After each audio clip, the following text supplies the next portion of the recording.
Ciao! L'episodio di oggi vede l'entrata in scena di un personaggio nuovo. È il ritorno di uno che abbiamo lasciato da solo su una brulla isola quasi 50 puntate fa. Prima di iniziare ti chiedo un favore. Molti mi seguono, ma ancora pochi fanno click su mi piace. Per cortesia ricorda di farlo. È un gesto che a te non costa nulla, ma è veramente importante per la salute di questo canale. Voglio ringraziare gli amici che su TP supportano questo podcast, Giacomo e l'amica anonima. Grazie anche a Gail e Daniela. Diventa anche tu parte di questa avventura. Supporta questo podcast andando su TP usando il link in descrizione. Buon ascolto.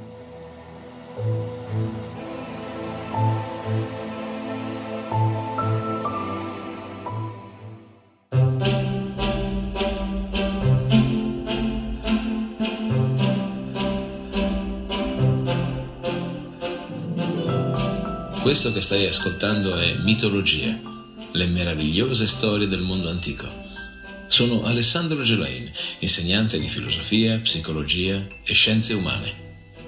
Se vorrai stare in mia compagnia, ti offrirò le storie più interessanti della mitologia greca e romana. Il mito ha ancora molto da insegnarci e talvolta, come uno specchio, è capace di mostrare meglio a noi stessi quello che siamo. Puntata numero 185. Il sangue di Achille.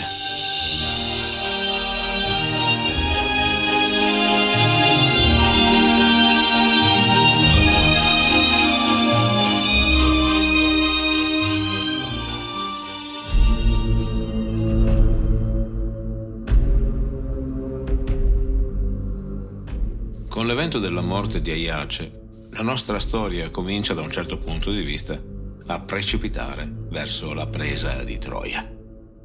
Dico da un certo punto di vista perché a uno ad uno sono venuti a mancare gli eroi più valorosi e splendenti.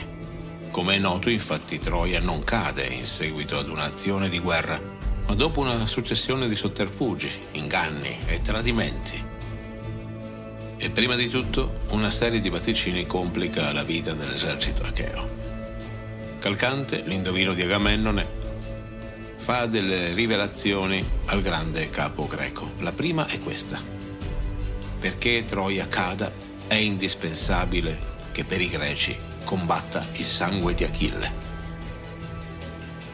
Agamennone comprende a chi si riferisce il vaticinio: a Pirro, il giovane figlio di Achille che vive ancora con la madre Deidamia sull'isola di Sciro.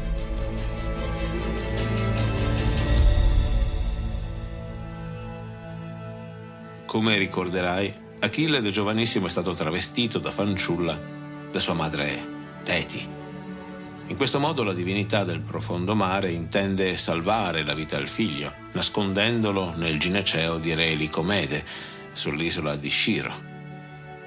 La giovinetta si presenta come Pirra, ovvero la fulva, a causa dei biondi capelli che tendono un po' al rosso. Qui Achille si innamora della figlia del re e con lei genera un bambino che viene chiamato Pirro dal nome del padre. Pare che il piccolo sia venuto alla luce durante la pausa della guerra in seguito agli incidenti in Misia con l'esercito di Telefo. Ti avviso già che se ti metti a fare dei conti questi non torneranno mai. Per quanto lunga possiamo tirare la stringa del tempo, al momento della morte del padre, il piccolo Pirro non potrebbe che averne 9 di anni, e ciò è strano. Come sai, incongruenze temporali di questo tipo non danno il minimo fastidio al mito, che ci presenta un Pirro pronto a combattere, pur riconoscendo la sua tenera età. Egli infatti viene chiamato Neottolemo, ovvero colui che giovanissimo combatte. Diomede, Fenice e Odisseo prendono il mare in direzione dell'isola di Sciro. Devono affrontare le resistenze di re Licomede e della principessa Deidamia, ma alla fine il giovane Pirro non rimane sordo al richiamo della guerra. Il sangue battagliero di suo padre scorre potente in lui.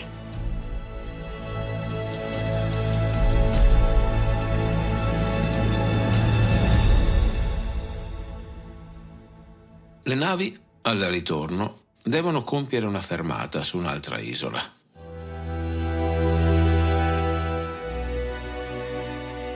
Un secondo vaticinio, infatti, obbliga Odisseo e gli altri a fare tappa per recuperare qualcosa o qualcuno che è stato letteralmente scaricato su un'isola brulla e inospitale, l'isola di Lemno. Lo so che anche tu ami quel personaggio che vi è stato abbandonato dai greci nel viaggio di andata verso Troia. Questo eroe, ferito alla caviglia, ha visto il proprio piede diventare nero e quasi imputridire, pur non andando in cancrena. Da quella ferita un lezzo insopportabile circonda il suo corpo e il dolore gli dà tormento ormai da 10 anni. Già, ti ricordi di Filottete, vero? Egli da giovanissimo ha fatto un favore ad Eracle e in ringraziamento ha avuto in dono dal semidio figlio di Zeus qualcosa: arco e frecce. Non un arco e delle frecce, ma proprio i suoi, quelli di Eracle in persona. Se vuoi riascoltare nella sua interezza la bella e commovente storia di Filottete, ti invito a tornare alla puntata 136. Tra l'altro è una delle mie preferite, se già non lo avevi capito. Calcante è stato chiaro. L'arco di Eracle deve combattere per i greci, se si vorrà arrivare alla presa di Troia.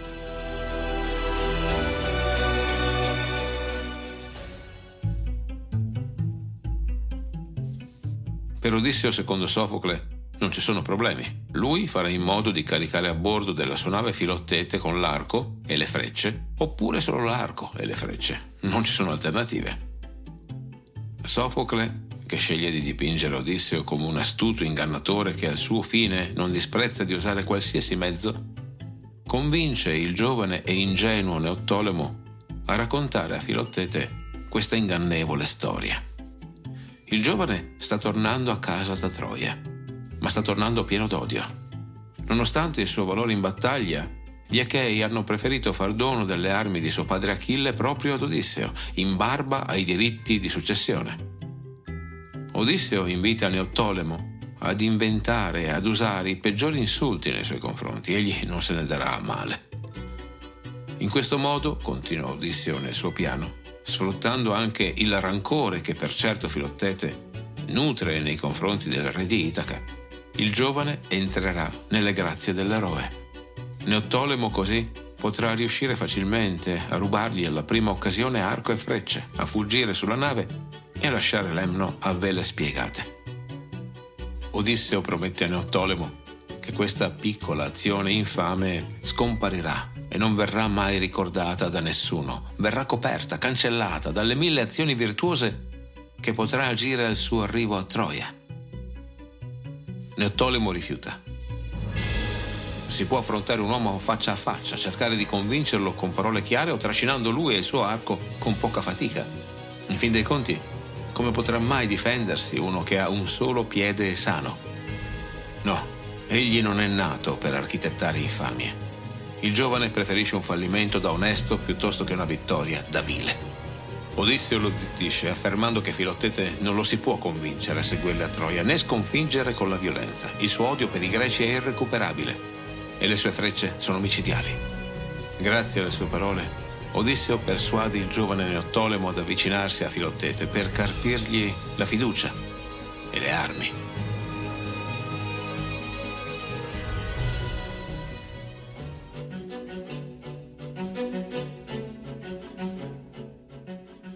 La grotta a 2 entrate in cui vive Filottete è vuota. Ci sono foglie ammucchiate come giaciglio, pochi strumenti per appiccare il fuoco e una coppa di legno scavata da mani poco esperte. Poco più in là, gettate a terra, delle foglie larghe, umide e puzzolenti. Sono state usate per pulire la ferita.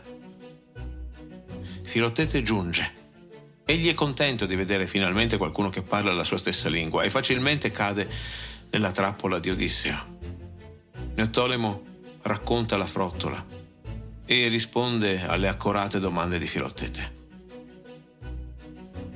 Ma è possibile che Aiace il Grande abbia potuto assistere a tale ingiustizia e non sia intervenuto in tua difesa?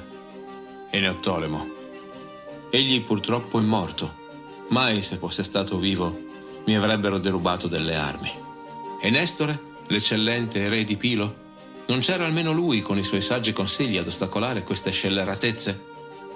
Il saggio re soffre molto da quando gli è morto Antiloco, suo figlio ed unico sostegno. E dimmi, Patroclo, che ha fatto in tua difesa, lui che tuo padre amava più di ogni altro? No, anche Patroclo è morto. E Odisseo invece vive? Non è così? La guerra decide di uccidere gli eccellenti piuttosto che i malvagi. Neottolemo ha guadagnato la fiducia di Filottete. Finge di voler partire al più presto per Sciro e il recluso lo implora di portarlo con sé. Il giovane nicchia all'inizio e poi furbescamente cede ed acconsente di caricare Filottete a bordo. Giunge un finto mercante, che in realtà è un marinaio istruito da Odisseo, che afferma di essere arrivato per mettere in guardia il giovane Neottolemo, poiché Odisseo ed altri stanno navigando verso Lemno per venirlo a prendere e riportarlo a Troia. E in più si stanno dirigendo lì per venire ad uccidere Filottete e a prendergli con la forza l'arco. Non c'è tempo da perdere. Filottete organizza la sua partenza con il giovane.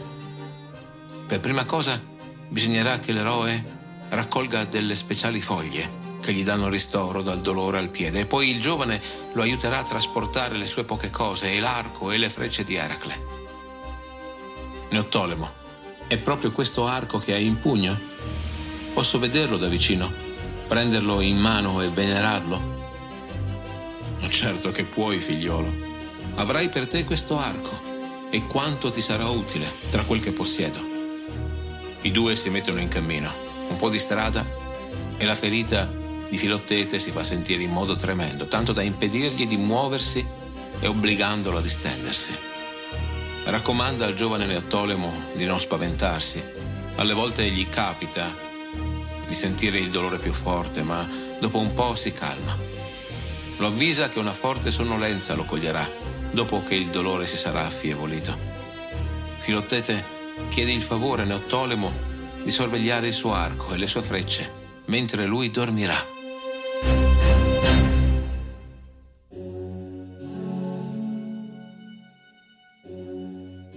Neottolemo rimane da solo, con le armi di Eracle in mano. Al risveglio da un breve sonno, Filottete vede davanti a sé Neottolemo seduto su una roccia, con una espressione triste in volto e l'arco appoggiato sulle ginocchia. Il giovane confessa la sua missione e l'inganno teso da Odisseo.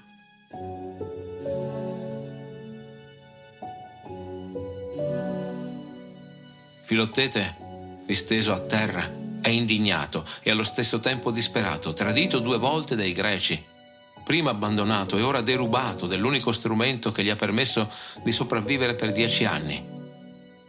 Prendergli l'arco significa condannarlo a morte. Appare Odisseo, che intima a Filottete di seguirlo sulla nave, ora che l'arco è in mano a Chea. Filottete rifiuta fermamente di aiutare chi si è mostrato così infido con lui e sputa le sue maledizioni sui traditori degli amici. Odisseo, per nulla impressionato, lo schernisce. Ah, vuoi rimanere qui? Come preferisci. Ricorda chi sono io e ricorderai che sono abile quanto te nell'impugnare l'arco e nel tenderlo con mira precisa. Goditi perciò le tue passeggiate su questa isola mentre noi ce ne andiamo. Magari il tuo regalo mi consegnerà ben presto la gloria che sarebbe spettata a te. Tutti se ne vanno e Filottete rimane solo a disperarsi. Dopo un aspro litigio con Odisseo, Neottolemo, che non sopporta il peso delle sue azioni, ritorna con l'arco e le frecce da Filottete e, vinta la iniziale titubanza dell'eroe, riesce a restituirgli il maltolto. Filottete rimane però risoluto nel non andare a Troia. La situazione appare inestricabile quando appare Eracle a convincere l'animo di Filottete. Figlio di Peante, recati a Troia, poiché questo è il decreto di Zeus. Anche tu, come me, dopo le tue pene avrai fama immortale. Alla rocca di Troia guarirai dal tuo morbo funesto, che sangue di Asclepio ti salverà, e verrai giudicato per il tuo valore il primo dell'esercito. Paride, che è causa delle vostre sciagure, cadrà per mano tua e distruggerai Troia.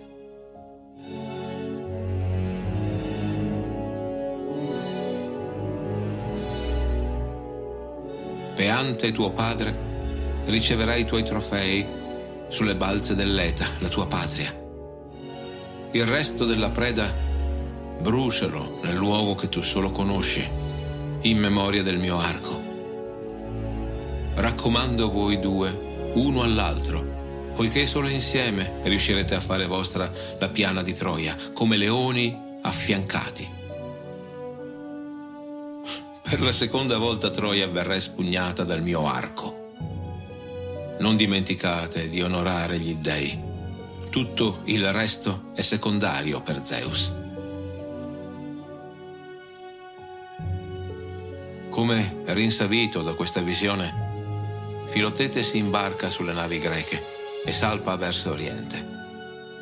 In alcune versioni Macaone guarisce la ferita, ma nella linea narrativa che abbiamo percorso Macaone è morto, per cui solamente Podalirio, l'altro figlio di Asclepio, può essere il fantastico medico che pone positivamente fine alle sofferenze di Filottete.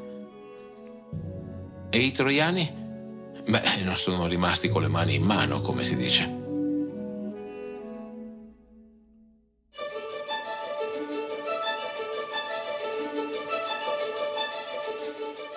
Dalle terre di Misia è giunto un campione formidabile, seguito da un forte esercito. Come, dirai, Misia? Quei territori non erano rimasti neutrali per volere di Telefo. Beh, a comandare le truppe di Misia invece si trova proprio Euripilo, il figlio di Telefo.